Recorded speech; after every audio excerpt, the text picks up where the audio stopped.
Business Club de France des entrepreneurs avec Michel Picot.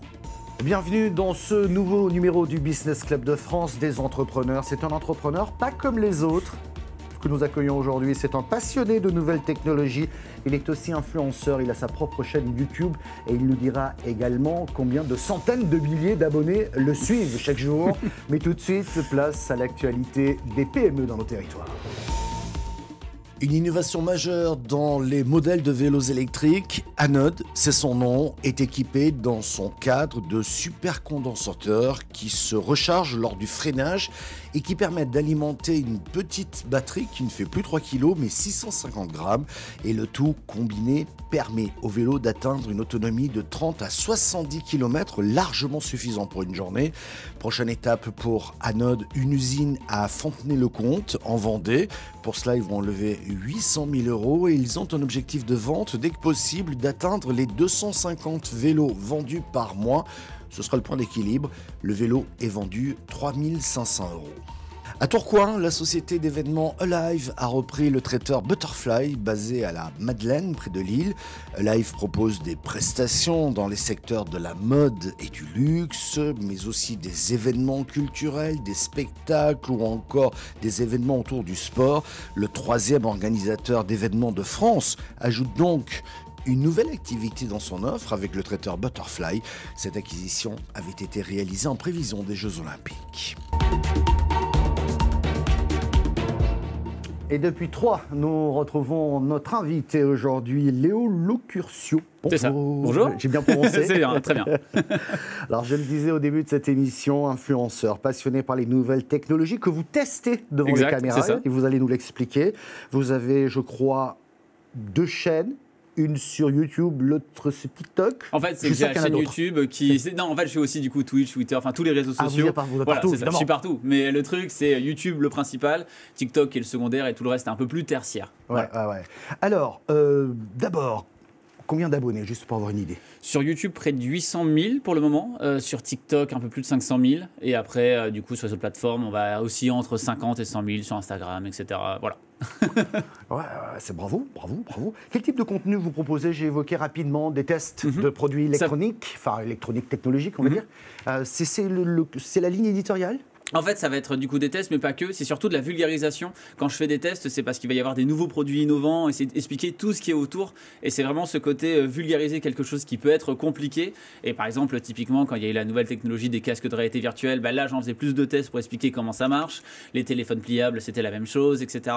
Et c'est vraiment plus que le côté test, c'est le côté expliquer comment ça fonctionne, comment ça peut évoluer. Est-ce qu'il y a vraiment quelque chose qui va en ressortir en fait de cette technologie? Et c'est plus ce côté-là que j'aime bien tester, plutôt que tester en fait chaque année le même téléphone qui a très peu de changements, etc. C'est pas forcément quelque chose que je fais ça, mais c'est vraiment plus le truc, il y a des nouvelles technos qui sortent, j'ai envie de tester, est-ce que c'est intéressant ou pas? Voilà, est-ce que ça peut être utile ou pas? Exactement. Est-ce que c'est abordable ou pas? Tout à fait. En général, non, sur l'innovation, mais ça coûte souvent très cher. C'est peut-être bien de le dire, c'est très cher et puis ça sert à rien. Petite parenthèse, on m'a laissé dire que vous n'aimiez pas trop la marque à la pomme. En vrai, non, pas spécialement. Genre, c'est plus que je suis assez critique, mais malheureusement, sur YouTube, les gens sont assez binaires. Soit on adore, soit on déteste, mais on peut pas avoir un entre-deux. En fait, c'est juste que du coup, il y a des produits que j'aime bien, d'autres non. Typiquement, les MacBooks, je trouvais que c'était pas vraiment quelque chose d'incroyable avant qu'ils créaient leur propre puce. Maintenant, c'est quelque chose que je recommande à beaucoup de gens. Et en fait, c'est le truc je sais que beaucoup de gens aiment bien ça, c'est que de mon côté, je suis assez critique sur tout, en fait, finalement. J'ai pas vraiment le truc de j'ai l'étendard de telle marque ou de telle marque. Et c'est un peu une de mes forces, en fait, même si oui, du coup, c'est plus simple de dire que j'aime pas parce que du coup, il y a des produits que j'aime pas, effectivement. Alors, on va proposer à nos téléspectateurs un extrait d'une de vos vidéos et puis après, vous allez nous parler un petit peu des coulisses, de voir comment ça se passe. Vous faites encore vos devoirs en Big 2024. Tout ça, ça va être fini. En effet, grâce encore une fois à la technologie. Car vous le savez sûrement, ChatGPT est arrivé il y a maintenant un petit peu plus d'1 an. Et ça fait le bonheur de certains étudiants et le malheur de certains professeurs. Car c'est beaucoup utilisé justement pour des examens. Et donc aussi, malheureusement, les professeurs commencent à être rodés. Est-ce que la solution à tout ça, finalement, ce serait pas de vraiment apprendre pour faire ces examens? Bien évidemment que non, on va juste améliorer le système. Salut, c'est Léo de la chaîne TechMaker et aujourd'hui, on va faire une petite expérience. Utiliser ChatGPT, mais pas que, pour pouvoir voir si on peut encore tromper un professeur lors d'examens, mais cette fois-ci manuscrit. Pour ce faire, on va donc utiliser la version gratuite de ChatGPT, donc ChatGPT 3.5 pour plusieurs raisons. Déjà parce qu'on n'a pas envie de mettre 20 balles juste pour cette vidéo, et surtout en tant qu'étudiant, en général c'est la version que vous utilisez. Donc ça permettra de vraiment avoir un test en vraies conditions, parce que tout ça, on va vraiment le tester avec d'autres élèves et surtout avec un professeur qui a déjà pu avoir des élèves qui utilisent ChatGPT pour tricher. Comment on va donc faire toute cette expérience? Eh bien on va rajouter à notre système un plotter. Et donc avec ce qu'on va lui envoyer, grâce à ce stylo et grâce à tout ce système de moteur, eh bien va vraiment y avoir tout ce qui était directement sur notre fiche numérique de manière manuscrite. Alors, comment vous travaillez au quotidien? Il faut, pour avoir un succès comme vous l'avez, il faut produire quotidiennement des contenus, mais est-ce que vous avez assez de contenu? C'est quoi votre, j'ai presque envie de dire, votre journée? En fait, c'est pas forcément quotidiennement, mais effectivement, il faut avoir une certaine régularité, ça c'est sûr et certain. Moi, de mon côté, en fait, il y a aussi toute la partie écriture, donc en fait, il y a vraiment toute une partie pour une vidéo de création, donc il va y avoir la partie recherche, voir déjà s'il y a assez à creuser pour un sujet, il y aura la partie écriture, il va y avoir ensuite la partie tournage, donc je dois gérer du coup tout ce qui est lumière, audio, vidéo, etc. La partie montage, puis la partie médiatisation, et en fait, tout ça, je le fais dans ma journée, donc typiquement, soit j'essaie de planifier en général deux vidéos longues par semaine, donc entre 10 et 15 minutes. Donc je vais me dire, ok, bah là, il faut que j'écrive sur tel ou tel sujet dans cette journée, il va falloir que je fasse le tournage dans cette journée, etc. Et donc, en fait, c'est que j'ai pas forcément de journée type, mais c'est plus, j'essaie en fait de me dire, ok, j'ai des deadlines de tel ou tel projet, et je vais essayer dans ma journée de caler des points qu'il faut. Mais c'est complètement dingue parce que non seulement vous faites la technique, vous faites le montage, vous faites la lumière.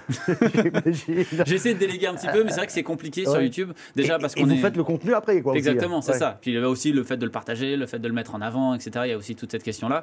Et c'est très compliqué de déléguer sur YouTube parce qu'on a une vraie patte en fait personnelle. Donc des fois, ça m'arrive de pouvoir déléguer du montage typiquement, mais d'avoir quelqu'un qui fait du montage comme nous on pourrait le faire et qui dénature pas du coup l'esprit d'une chaîne sur quelque chose qui est assez en flux tendu, vu que parfois je parle d'actualité. C'est vrai que ça peut être un petit peu tendu, littéralement. Ouais. Donc il y a aussi toute cette question-là. C'est intéressant ce que vous dites là, parce que finalement, ce sont des vidéos très personnalisées. Exact. Qui portent, alors, si on veut vous voir, c'est Léo Techmaker. C'est ça.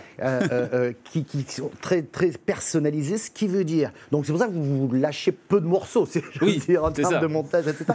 Mais est-ce que c'est là la clé du succès? C'est-à-dire qu'à un moment, on s'est dit, tiens, ce type-là, il m'intéresse, je comprends ce qu'il dit, et ça vaut le coup ou pas d'investir dans des appareils très technologiques. Bah en fait, c'est aussi Comment vous l'expliquez, ce succès? Je pense que c'est aussi le côté, l'avantage, c'est que mes contenus ils sont très personnels à moi-même. En fait, étant donné que là, vu que c'est moi qui produis absolument tout, il y a quelque chose déjà de très indépendant, donc je peux dire absolument ce que je veux sur mes contenus. Et aussi, il y a le fait de, c'est pas la vision de 10 personnes, de 50 personnes, c'est vraiment ma vision à moi. Et donc, il y a des choses que je pourrais mettre, que je pourrais peut-être pas mettre sur une émission où il y a beaucoup de gens qui doivent mettre, du coup, qui doivent approuver quelque chose. Et il y a aussi ce côté un peu plus, en tout cas, que les gens doivent voir de manière un peu plus sincère, dans le sens où il y a quelque chose vraiment d'authentique, parce que c'est vraiment ma vision à moi sur tel ou tel contenu. Donc c'est ça aussi qui doit jouer, et en fait c'est ça aussi qui joue beaucoup avec le contenu sur YouTube et sur Internet de manière générale. Ouais, donc vous êtes incontournable. Mais quand on a 800 000... et oui, non, mais vous allez voir aujourd'hui, quand on a 800 000 abonnés, que ça passe par vous, parce qu'on vous croit, on vous écoute, ça veut dire qu'il y a beaucoup de marques qui doivent vous écouter, venir vous voir, parce qu'il est là le business aussi. Bien sûr. Faut pas se leurrer. Ça veut dire quoi? Que les marques, vous les choisissez vous-même, elles viennent vous choisir. Et lorsque vous présentez un produit de la marque qui vous soutient, ce produit est meilleur qu'un autre. Comment vous gérez ça? C'est vrai que ça peut être compliqué. En général, déjà moi de mon côté, je fais jamais de prospection parce que du coup, l'avantage, c'est qu'étant donné que la chaîne fonctionne bien, j'ai assez de marques qui veulent collaborer. Donc l'avantage, c'est que je peux choisir tel ou tel produit.